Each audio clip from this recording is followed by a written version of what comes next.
اللهم صل وسلم وبارك على سيدنا محمد وعلى اله وصحبه وسلم. ازيكم عاملين ايه؟ يا رب تكونوا كلكم بخير. النهارده بقى جايه لكم فيديو جديد، عايزاكم تحطوا له لايكات كتير واشتركوا وفعلوا الجرس على الكل لو انتوا اول مره تشوفوا قناتي.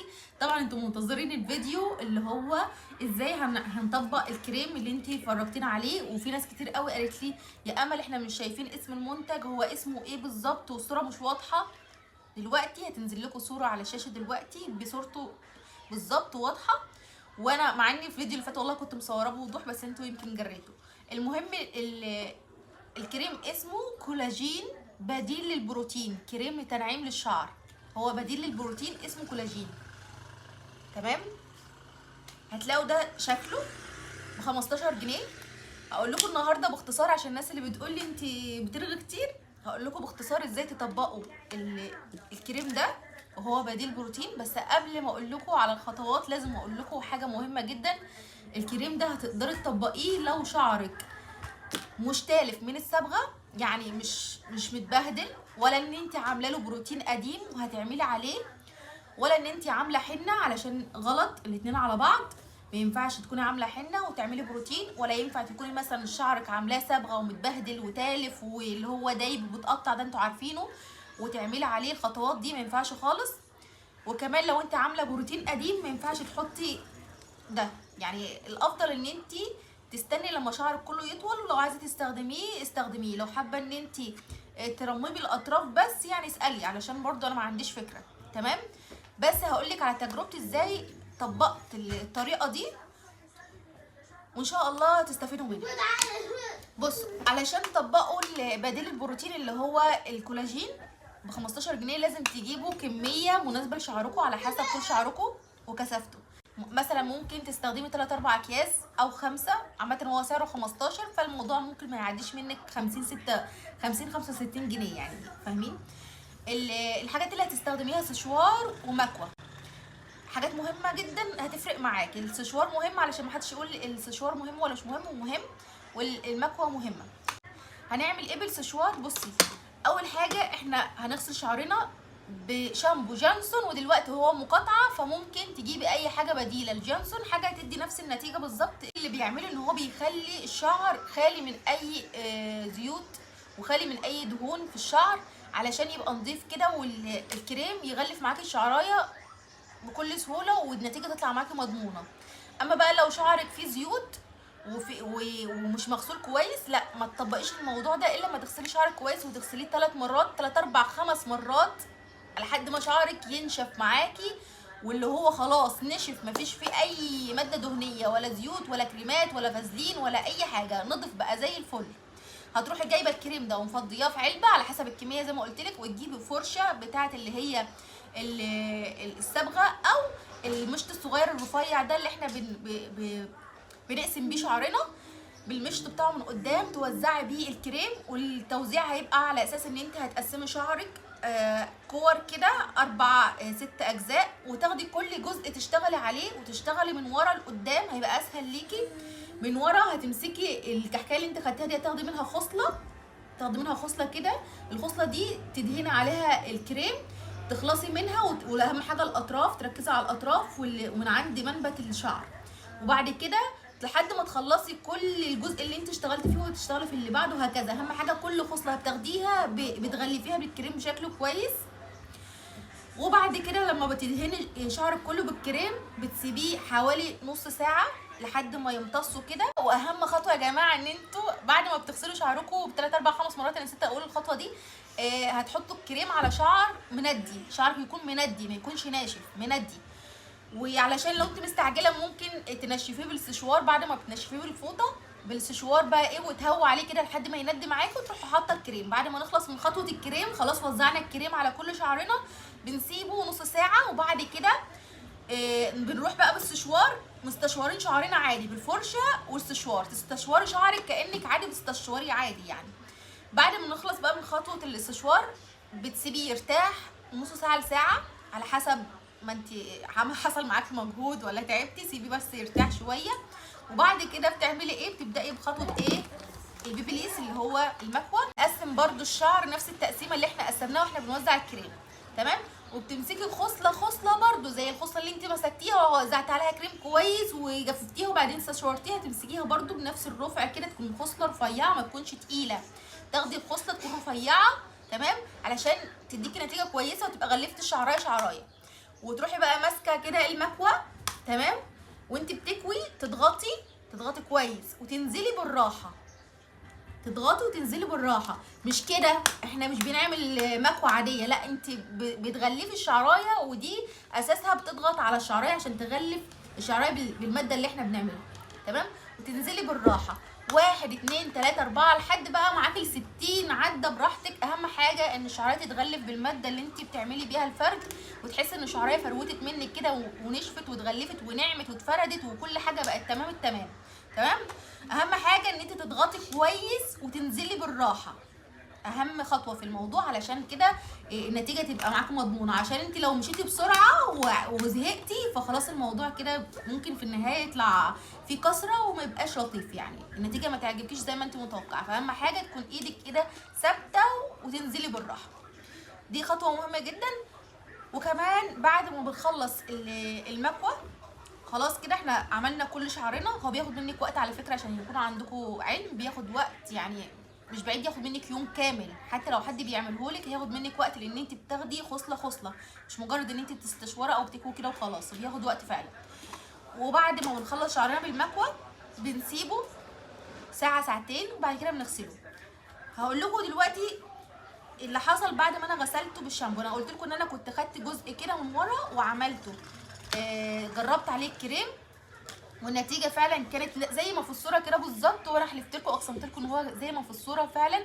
وقتها انا كنت غسلته بالميه، وانا في العادي لما باجي مثلا اخد شاور ولا حاجه بالميه سريع سريع كده ميه، ويعني بغسل بالشامبو بقى ايه مثلا مرتين في الاسبوع او مره او فين وفين لما احس ان شعري بقى دهني كده ومتبهدل فبستعجل يعني وبغسله بالشامبو. المهم ان انا كنت بغسله بالميه وكان شعري مفرود عادي مفيش فيه اي حاجه، كاني مستشوراه ميه عادي. وبص اللي هو انا كنت فرحانه بيه قوي. بعد ما غسلته بالشامبو، الشامبو اللي هو مخصص ليه بتاعه اللي انا كنت فرجتكم عليه الفيديو اللي فات، الكسره ظهرت شويه، ظهرت بس شعري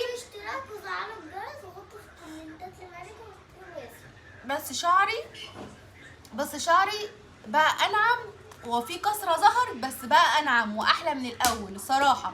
يعني هو الكسره ظهرت بس مش زي الاول بامانه، حاسه ان هو فرق كتير قوي معايا. فالنتيجه بالنسبه لي برده مرضيه، مع اني بعد ما غسلته بالشامبو الكسره ظهرت شويه بس برده مرضيه احسن من الاول. فانا حبيت اقول لكم برده بعد ما غسلته بالشامبو ايه اللي حصل عشان برده يكون عندكم علم.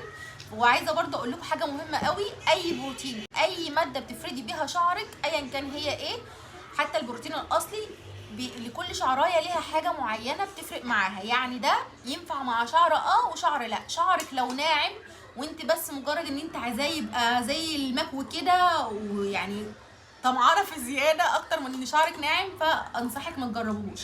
لكن لو شعرك كيرلي وفعلا باين عليه ان هو متكسر وجامد يعني او نص نص، لا هيفرق معاكي جدا وهتستفيدوا مني جدا، وفعلا بيفرد بطريقه ما حدش يتخيلها يا جماعه. اقسم بالله منتج ده منتج تحفه، وانا والله العظيم بنصحكم لله ان انتوا ممكن تجربيه وفعلا يفرق معاكي. بيقعد قد ايه بقى علشان اكون صريحه معاكم، انا لحد دلوقتي ما اعرفش، لكن هو لحد دلوقتي الخصله جميله، فيها كسره بس خفيفه بس جميله عجباني.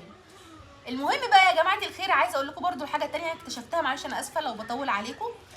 انا طبعا كنت اخدت جزء وفردته جزء بسيط كده من هنا على اساس ان انا ايه يعني اجرب عليه. باقي شعري كان عليه نفس الماده دي اللي هو بديل البروتين، ومسرحته. وزي ما قلت لكم في الفيديو اللي فات ان شعري نشف فجاه كده وفكرني بملبس البروتين الحقيقي اللي هو بيخلي شعري ينشف كده ويجمد. عايزه اقول لكم ان انا بعد ما سرحته ولفيته كحكه، وانا اكتر الوقت انتوا عارفين ان انا بصور في اكتر الاوقات ببقى لماه كحكه كده ولفه الطرحه عليه. فانا مش عارفه بس انا حسيت شعري الكسره اصلا بعيدا بقى عن المكوى والسشوار.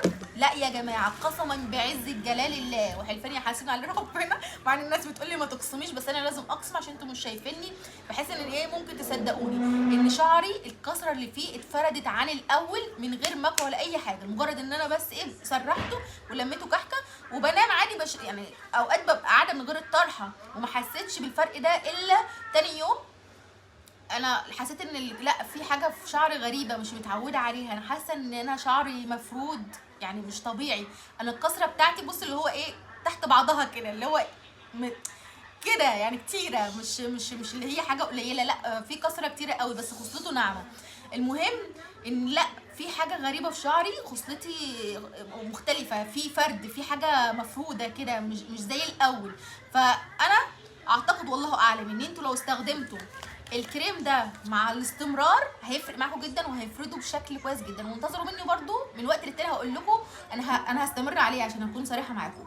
وقررت ان انا استمر عليه الطريقه اللي انا هقولها لكم دلوقتي، مش ان انا افرد بالمكوى، لان انا كنت واخده قرار ان انا ما استخدمش السشوار ولا المكوى في البروتين تاني، عشان البروتين الاصلي كان بيضر شعري وكان بيوقعه لي من وقت للتاني كده. فانا يعني لما جربت ده فرحت بيه علشان سعره رخيص، بس في نفس الوقت انا مش ضامنه قدام شويه ايه اللي هيحصل، زيه زي البروتين العادي ولا هيبقى حلو ابن حلال. المهم ان هو فرد معانا. عايزه اقول لكم بقى ان انا لما شعري اتفرد كده قررت ان انا استخدمه ايه ككريم، بس هزود الكميه شويه زي ما انا عملت كده وقت ما كنت عايزه افرد. انا حطيت كميه بصراحه ايه ما يقلش عن ربع الكيس وقت ما كنت ما بدهن اول مره، وشعري كان متغلغل بالكريم بطريقه اللي هو يعني مفيش فتفوته فيه الا لما كانت مدهونه. وكنت برضو من فروه الشعر للاطراف ويعني كله متغطي، وفجاه نشف مني. وبعد كده انا استخدمت الخصله، وبعد كده لقيت بقى ايه يا جماعه، بصوا اللي هو الشعره بتاعتي اتفردت زي ما انا قلت لكم. والكريم مع الوقت بيبقى في كده ايه، عارفه انت لما تقعدي بيه مثلا تدهنيه، اول ما تدهنيه تحسي ان الدنيا نشفت، سيبيه بقى لتاني يوم كده، لفيه كده وسيبيه لتاني يوم، هتحسي ان شعرك بقى فيه حاجه كده ملمس ناعم، تحسي ان الدنيا تحولت معاكي. يعني انا بحكي لكم حاجه حقيقيه حصلت معايا. انا شعري ما بقاش زي الاول، اول ما حطيته حسيت ان شعري نشف، لا شعري حسيت ان هو لا طري معايا كده وفي حاجه اتفردت. فانا قررت ان انا استخدمه كطاقيه، يعني احط الكريم واعمل طاقيه، اللي هي عارفين الطاقيه اللي هي بتفرد الشعر دي. يعني من وقت للتاني، انا مش دايما عليها عشان بصدع منها، من وقت للتاني كده استخدمها، او ان انا الف كحكتين، او ان انا الفه كحكه كويسه قوي، او ان انا اجيبه لقدام والفه كحكه. على فكره الكحكه بتفرد الشعر وبتساعد ان التجاعيد دي تقل. بس مع الكريم ده انا واثقه ان انت هتوصلوا لنتائج هتذهلكم. معرفش ليه انا متفائله بيه، لانه بصراحه انا اتصدمت من النتيجه، لان انا شعري جربت له حاجات كتيره قوي وكان كل مره بيغزلوني بصراحه. لو هو ايه يا جماعه، انتوا كلام على الفاضي ولا ايه؟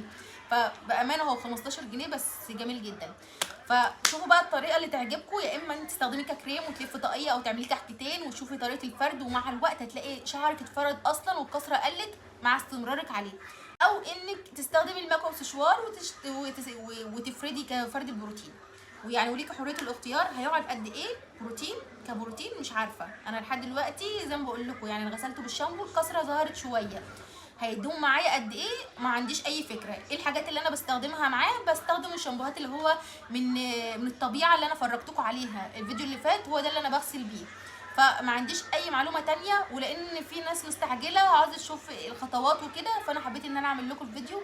واتمنى ما اكونش طولت عليكم، واتمنى يكونوا استفدتوا من الفيديو ده. حطوا له لايكات كتير اهم حاجه، واشتركوا وفعلوا الجرس، وانتظروا الفيديوهات الجايه باذن الله، هيبقى فيها حاجات بقى مختلفه باذن الله. هحاول ان انا انوع لكم كده على القناه دي ان شاء الله. بس اهم حاجه اشتركوا وفعلوا الجرس. السلام عليكم. اللي عنده اي سؤال يكتبه في الكومنتات وانا من عينيا الاثنين والله هجاوبكم. ولو في اي حاجه محتاجين ان انا اوضحها كمان هوضحها لكم في الفيديو اللي بعدها، في الفيديوهات اللي بعدها باذن الله، اي فيديو يعني هيجي على طول.